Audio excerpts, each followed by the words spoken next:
Hello students, standard 10 के science में chapter number 12 electricity ये हमारा कंटिन्यू था। ठीक है, उसमें हमने लास्ट में देखा था कि अगर रेजिस्टर्स को हम इस सिस्टम में ज्वाइन करें, ठीक है, हमने देखी थी two type of systems of resistor, series system and parallel system. ठीक है, हमने देखी थी two types of systems of resistors, एक सीरीज कनेक्शन, दूसरा हमने देखा था पैरेलल कनेक्शन। ठीक है, तब मैंने आपको बोला था लास्ट लेक्चर में कि हम डिटेल में देखेंगे।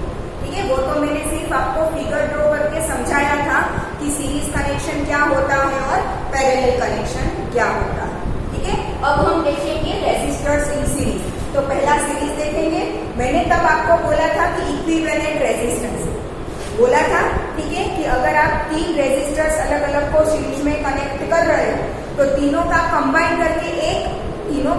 करके तीन लगाने की बजाय आपको एक रेजिस्टर्स भी लगा सकते हो। बोला था ना मैंने कि आप तीन रेजिस्टर अलग अलग लगाने की बजाय कोई एक ऐसा रेजिस्टर लगा दो कि जो तीनों का कॉम्बिनेशन से मिलता हो, तो आपको तीन अलग अलग जॉइंट्स बनाने नहीं पड़ेंगे, सिर्फ एक ही रेजिस्टर से काम चल जाएगा। बट वो रेजिस्टर के रेजिस्टेंस की वैल्यू इतनी होनी चाहिए कि वो तीनों का कंबाइन आ सके। उसका नाम हमने क्या दिया था? इक्विवेलेंट रेजिस्टेंस दिया था, इक्विवेलेंट रेजिस्टेंस। और मैंने आपको लिखवाया भी था कि सीरीज कनेक्शन में इक्विवेलेंट रेजिस्टेंस हम कैसे लिखेंगे? RS से। कैसे लिखेंगे? RS। ठीक है, तो पहले सीरीज कनेक्शन की मैं फिगर आपको ड्रॉ करके दिखा रही हूँ, फिर मैं स्टेप वाइज आपको पूरा लिखवाऊंगा। ठीक है, ताकि आप एग्जाम में अगर ये क्वेश्चन पूछ ही सके कि derive the formula to find the equivalent resistance for a resistors in series connection, तो आप मैं जो लिखवा रही हूँ ना वो डायरेक्टली लिख सकते हो, 3 या 4 मार्क में पूछ सकते हैं डिराइव करना फॉर्मूला। ठीक है, आपको कहीं से भी गाइड या तो टेक्स्ट बुक में से थोड़ा बीच में एक्टिविटी वगैरह दिया है तो उससे आपको बनाना नहीं पड़ेगा, मैं जो लिखवा रही हूँ वो आप डायरेक्टली लिख सकते हो। ठीक है, तो पूरा डिटेल में मैं आपको लिखवा रही हूँ। सबसे पहले हम उसका फिगर ड्रॉ करेंगे।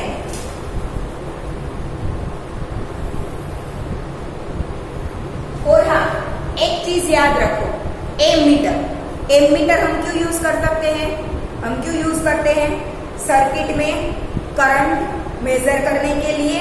ठीक है, तो हमेशा याद रखो कोई भी सर्किट हो, ये रेजिस्टर नहीं, ठीक है, इलेक्ट्रिसिटी में कोई भी सर्किट हो, एमीटर ऑलवेज सीरीज में ही ज्वाइन होता है। एमीटर ऑलवेज कैसे ज्वाइन होता है? सीरीज में।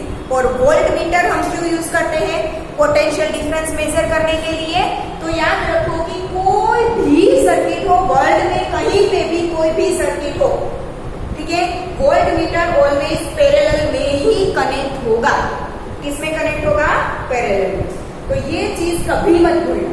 ठीक है, वर्ल्ड में, पूरे वर्ल्ड में कहीं पे भी किसी भी सर्किट में एमीटर जब जोड़ा जाएगा तो ऑलवेज सीरीज कनेक्शन में होगा, और वोल्ट मीटर जोड़ा जाएगा तो वो ऑलवेज पैरेलल कनेक्शन में होगा। क्लियर? ठीक है, तो यहाँ पे हम सर्किट में 3 रेजिस्टर्स ले रहे हैं।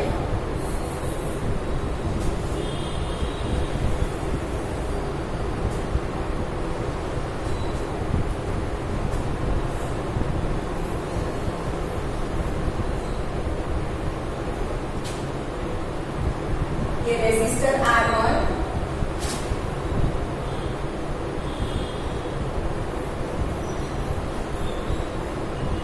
ये रेजिस्टर R2 और ये रेजिस्टर R3। ठीक है, अभी मैंने क्या बोला? वोल्ट मीटर कैसे आएगा?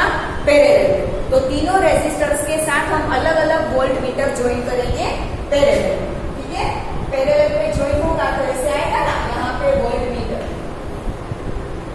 ठीक है, एक वोल्ट मीटर यहाँ पे आएगा, ये V1। ठीक है, ये आएगा V2। तो यहाँ पे एक अलग वोल्ट मीटर होगा V3।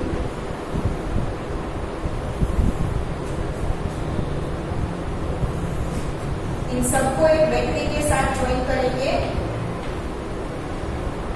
जिसका पोटेंशियल डिफरेंस होगा V। तो यहाँ पे प्लस, यहाँ पे माइनस, तो यहाँ पे plus minus plus minus plus minus. ठीक है, यहाँ पे की लगी होगी K, मीटर लगा होगा, हाँ माइनस के साथ यहाँ पे माइनस, यहाँ पे प्लस। ठीक है, अब करंट कैसे किस डायरेक्शन में फ्लो होता है, फ्रॉम पॉजिटिव टू नेगेटिव। तो पॉजिटिव में से करंट आई इस तरफ जाके इस तरफ आएगा। ठीक है, पॉजिटिव में से नेगेटिव में आएगा। ये रही पूरी फिगर सीरीज कनेक्शन की। ये मीटर आपको अगर थोड़ा दूर ड्रॉ करना है तो कर सकते हैं।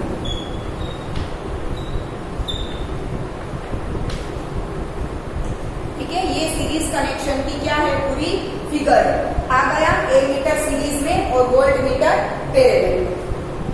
ठीक है, अब आपको लग रहा होगा कि मैंने ए मीटर तो यहाँ पे एक ही ज्वाइन किया है, तो वोल्ट मीटर 3 क्यों ज्वाइन किया? वोल्ट मीटर ए मीटर तो मैंने एक ही ज्वाइन किया है, तो वोल्ट मीटर 3 क्यों ज्वाइन किया? क्यों? क्योंकि याद रखो कि जब भी रेजिस्टर को, फिर ये 3 रेजिस्टर हो या 5, 7, 10 कितने भी रेजिस्टर्स हो, ठीक है, जब रेजिस्टर को यहाँ पे नाम XP, QS एंड P1, ये XP, QS, P and Y यहाँ पे नाम दे देना, सिर्फ जॉइंट्स के नाम दिए। ठीक है, ये जॉइंट का नाम दिया है X, इस जॉइंट का नाम P, इसका Q, इसका S, इसका T एंड इसका Y, सिर्फ जॉइंट्स के नाम दिए। ठीक है, याद रखो हमेशा कि जब भी कितने भी रेजिस्टर्स, यहाँ पे तो हमने सिर्फ फॉर एग्जांपल 3 लिए। ठीक है, अगर कितने भी रेजिस्टर अगर आप सीरीज में ज्वाइन कर रहे हो ना, तो सब में से करंट एक ही पास होगा, सेम। करंट की वैल्यू कहीं पे भी चेंज नहीं होगी। ए मीटर को यहाँ पे लगाओ, ए मीटर को यहाँ पे लगाओ, ए मीटर को यहाँ पे अंदर लगाओ, यहाँ पे, यहाँ पे, यहाँ पे, यहाँ पे, यहाँ पे, कहीं पे भी सर्किट में ए मीटर आप कहीं पे भी लगा दो, आपको करंट की वैल्यू ऑलवेज सेम मिलेगी। जब तक आप यहाँ पे बैटरी में पोटेंशियल डिफरेंस चेंज नहीं करोगे तब तक। ठीक है, ये R1, R2, R3 ऐसे ही रखो। ठीक है, ये बैटरी भी ऐसे ही रखो, इसमें से कोई भी चीज चेंज नहीं करनी है। आपको सिर्फ ए मीटर, यहाँ से ए मीटर की पोजीशन कहीं पे भी आप चेंज करते जाओ ना, तो हर बार आप देखोगे कि ए मीटर में करंट आपको सेम मिलेगा। दैट मीन्स की रेजिस्टर्स के सीरीज कनेक्शन में, याद रखो मैं जो बोल रही हूँ वो सुनो, रेजिस्टर्स के सीरीज कनेक्शन में करंट कभी भी चेंज नहीं होता। कितने भी रेजिस्टर्स आप यहाँ पे सीरीज में लगा दो, सब में से सेम करंट फ्लो होगा। 3 की जगह पे यहाँ पे 50-60 रेजिस्टर अगर करंट सीरीज में लगाया ना, फिर भी सब में से same resistor, same current pass होगा। आया समझ में? और अगर मैंने यहाँ पे वोल्ट मीटर अलग अलग लगाए हैं, क्यों? क्योंकि जितने भी आप अगर रेजिस्टर्स को सीरीज में लगाते हो, तो हर एक रेजिस्टर का पोटेंशियल डिफरेंस अलग अलग होता है। हर एक में से करंट सेम होगा, इसीलिए ए मीटर एक होगा तो करंट आई, सब में से करंट आई ही मिलेगा। तो ए मीटर एक ही होगा तो चलेगा। बट अगर आपने रेजिस्टर को, जो याद रखो मेरे वर्ड्स, अगर आपने रेजिस्टर्स को सीरीज में लगाया है, अगर आपने रेजिस्टर्स को सीरीज में लगाया है, तो सब में से पोटेंशियल डिफरेंस आपको अलग अलग मिलेगा। ठीक है, किसी भी रेजिस्टर का पोटेंशियल डिफरेंस सेम नहीं होगा, सब में से अलग अलग पोटेंशियल डिफरेंस मिलेगा। इसीलिए रेजिस्टर R1 का पोटेंशियल डिफरेंस V1, R2 का पोटेंशियल डिफरेंस V2 और R3 का पोटेंशियल डिफरेंस V3, तीनों अलग अलग होगा। क्या होगा? तीनों अलग अलग होगा। अब मैं जो डिक्टेट करती जा रही हूँ वो लिखते जाना, गलती मत करना। ठीक है, मैं जो डिक्टेट करते जा रही हूँ वो लिखते जाना। ठीक है, लिखो। पहले ये सर्किट पूरी ड्रॉ कर दो, जैसे मैंने ड्रॉ करी है वैसे ही कर दी सबने। ठीक है, कोई भी साइन मत भूलना, ये plus minus plus minus plus minus जो मैंने दिया ना वो साइन भूलना मत। ड्रॉ कर दी। अब लिखो, in a series combination, in a series combination of resistors, in a series combination of resistors, the current is the same, the current is the same in every part in every part of the circuit. ठीक है, बोला ना मैंने, सरल circuit के किसी भी part में करंट सेम होगा. ठीक है, तो the current is the same in every part of the circuit, or the same current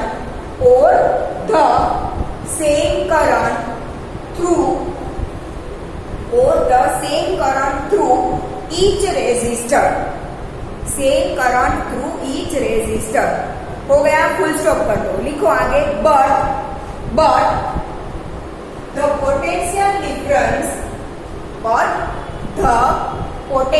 difference is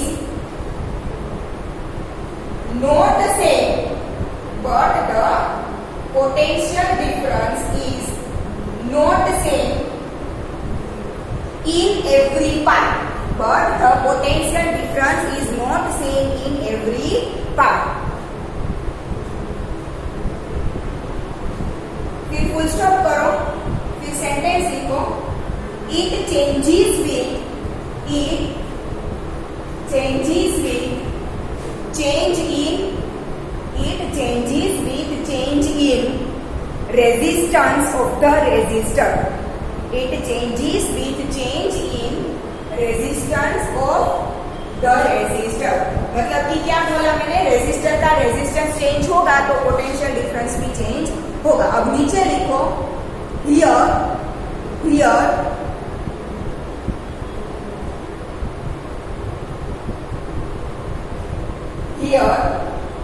let ये capital I, here let capital I be the, here let capital I be the current through the circuit. Full stop. So the current through each resistor is also capital I. Full stop. फिर नीचे अलग point करके लिखो, point wise लिखना, paragraph जैसा मत बनाना. ठीक है, नीचे अलग पॉइंट करके लिखो. एंड मत लिखना, नीचे न्यू पॉइंट करके लिखो. The potential difference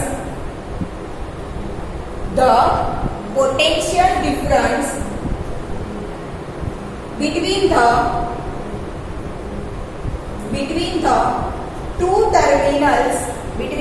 two terminals of the circuit, the potential difference between the two terminals of the circuit is capital V.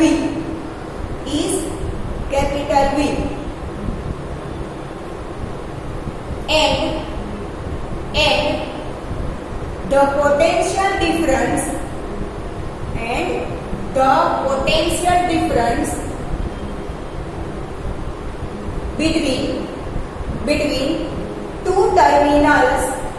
between two terminals of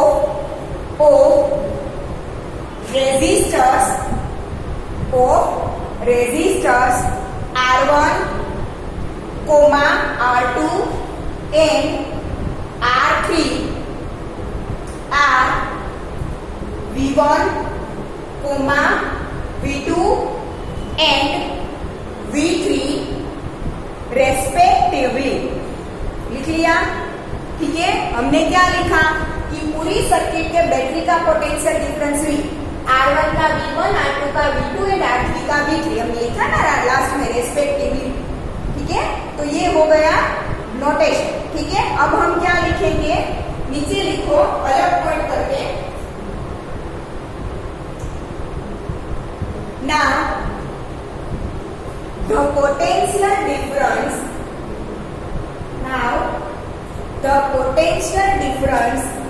in a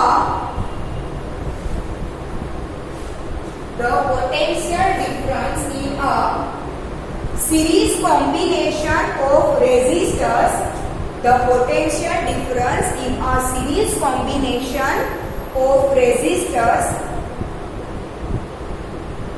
is equal to the, sorry हमने क्या लिखा, the potential difference of series combination of resistors, फिर लिखो capital V, तो क्या लिखा हमने, now the potential difference of the series combination of resistors, that is capital V, लिखो capital V is the sum of the potential differences, is the sum of the potential differences V1, V2 and V3.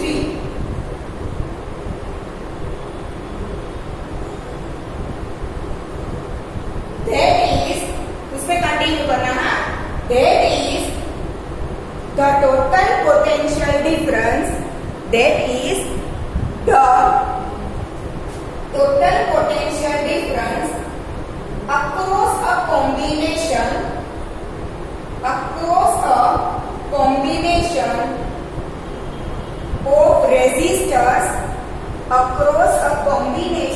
of resistors,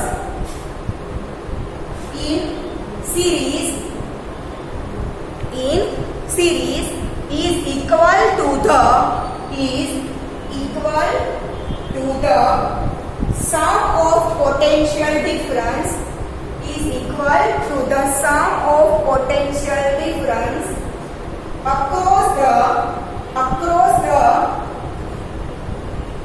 individual resistors,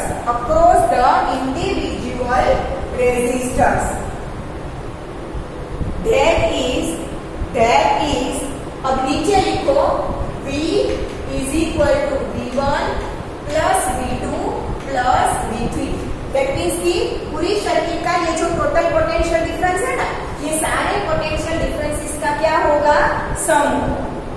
किया, इसे दे दो equation number 1, लिख दिया, that is करके नीचे ये equation लिखो, उसे दे दो इक्वेशन नंबर 1। अब नीचे लिखो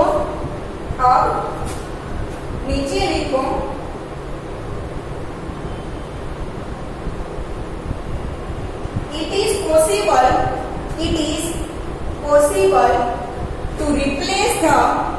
is possible to replace the three resistors joined in series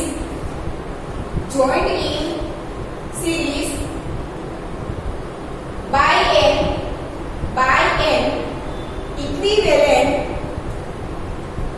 single resistor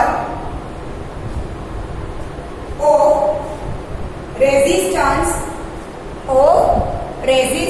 कैसे लिखना, resistance RS,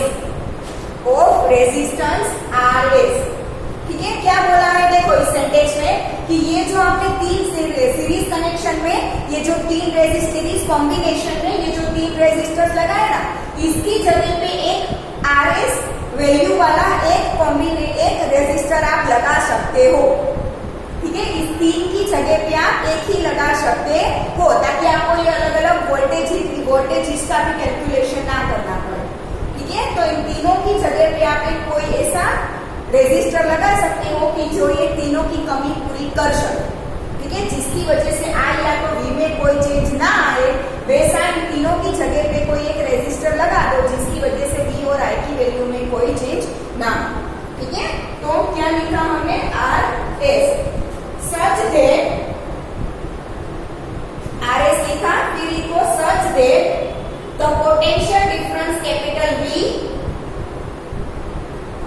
across it, the potential difference capital V across it, and the current capital I through the circuit remains the same। बोला मैंने V और I में change ना आए, वैसा इन तीनों की जगह पे कोई एक RS आप लगा सकते हो, ठीक है। remains the same, बराबर। Now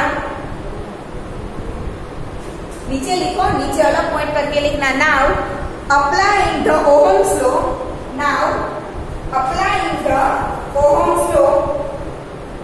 to the the entire circuit, we have V is equal to IR. इसे देखो equation number 2. Now applying the Ohm's law to the entire circuit, we have V is equal to IR. इसे देखो equation number 2. ठीक है, नीचे लिखो, अलग point करके नीचे लिखो, और अप्लाइंग Ohm's law, नीचे अलग पॉइंट करके लिखना, और applying Ohm's law to the three resistors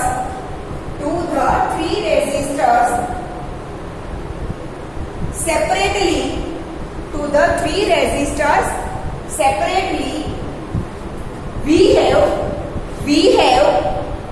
नीचे लिखो, we have V1 is equal to IR1, V2 is equal to IR2 and V3 is equal to IR3. ठीक है, ये इक्वेशन नंबर 3, ये 4 एंड ये 5. ठीक है, 3 इक्वेशन मिले. ठीक है, तीनों रेजिस्टर को अगर आप अलग अलग से ओम्स लॉ लगाओ, तीनों में करंट तो I सेम मिल रहा है, पोटेंशियल डिफरेंस R1 में V1, R2 में V2 और R3 में V3, तो उसके हिसाब से V1 is equal to IR1, V2 IR2 and V3 IR2. ठीक है, क्योंकि I सब में सेम रहेगा, क्योंकि वो करंट चेंज नहीं हो रहा है. क्लियर? ठीक है, अब नीचे लिखो, फ्रॉम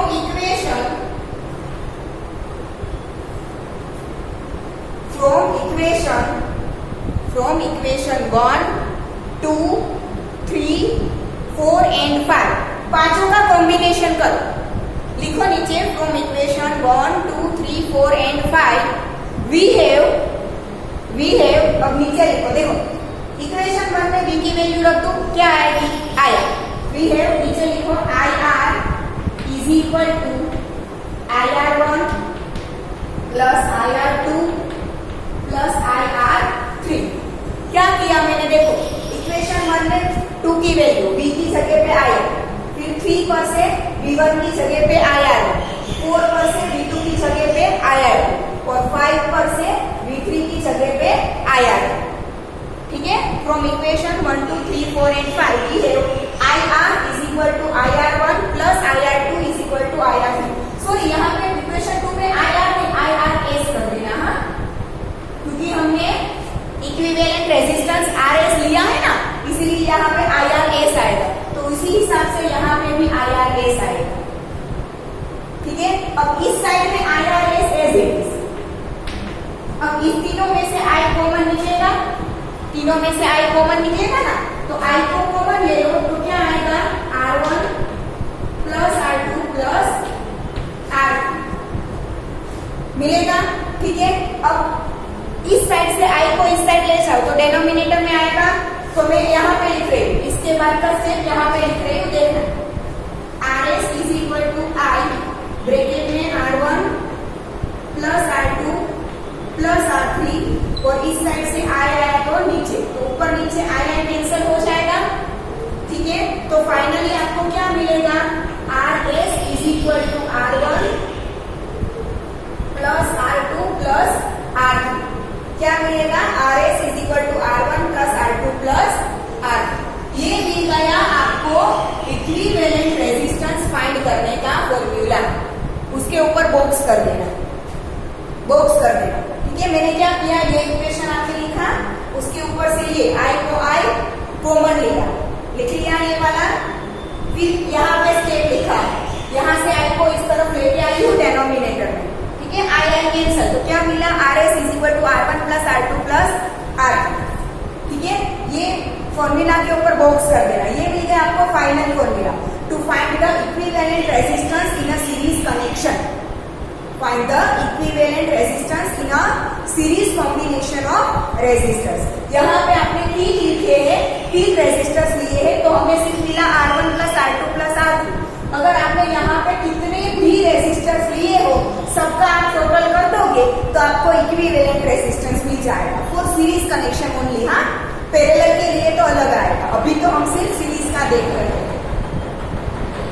ठीक है, आपने यहाँ पे 3 रेजिस्टर्स लिए थे तो हमें 3 का सम मिला। अगर आपने यहाँ पे सीरीज में 50 रेजिस्टर्स लिए होंगे तो सबका सम कर दो तो आपको इक्विवेलेंट रेजिस्टेंस मिल जाए। क्लियर? ये फॉर्मूला के ऊपर बॉक्स कर दिया सबने। अब नीचे लिखो, it can be concluded that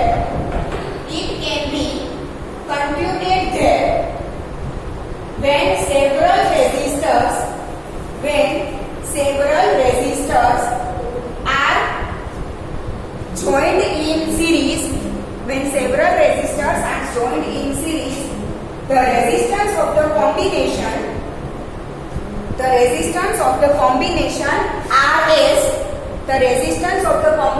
ये वाला RS equals the sum of their individual resistances, comma करके लिखो R1, R2, R3, individual resistances, R1, R2, R3, and is thus greater than any individual resistance,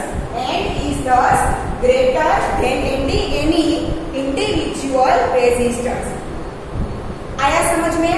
ठीक है, आप कितने भी रेजिस्टर्स को कॉम्बिनेशन में, सीरीज कॉम्बिनेशन में लगा दो, कितने भी रेजिस्टेंसेस को आप सीरीज कॉम्बिनेशन में लगा दो, आपको इक्विवेलेंट रेजिस्टेंस क्या मिलेगा? सबका total, sum of every individual resistances. Clear? और जो फाइनल आपको ये जो इक्विवेलेंट रेजिस्टेंस मिल रहा है ना, वो सारे इंडिविजुअल से ग्रेटर होगा। क्यों? क्योंकि सारे इंडिविजुअल का सम करो तब आपको इक्विवेलेंट मिल रहा है ना, तो ऑब्वियसली वो सिंगल इंडिविजुअल से तो ग्रेटर ही होगा ना। ठीक है, RS वो R1 से ग्रेटर होगा, क्योंकि R1 में जब आप R2 एंड R3 ऐड करते हो तब आपको RS मिल रहा है ना। ठीक है, तो इक्विवेलेंट रेजिस्टेंस क्या होगा? एवरी इंडिविजुअल रेजिस्टेंस से ग्रेटर होगा। क्लियर? ठीक है, ये फाइनल यहाँ पे खत्म होता है हमारा रेजिस्टर्स इन सीरीज। ठीक है, तो मैंने जो आपको लिखवाया है इक्वेशन डिराइव करने से, हमने जो लास्ट का सेंटेंस लिखा तब तक ये 3 या 4 मार्क में पूछा जा सकता है। तो मैंने आपको जो लिखवाया है वो आप कॉपी में लिख दोगे तो आपका एक या हाफ मार्क भी कर नहीं होगा। क्लियर?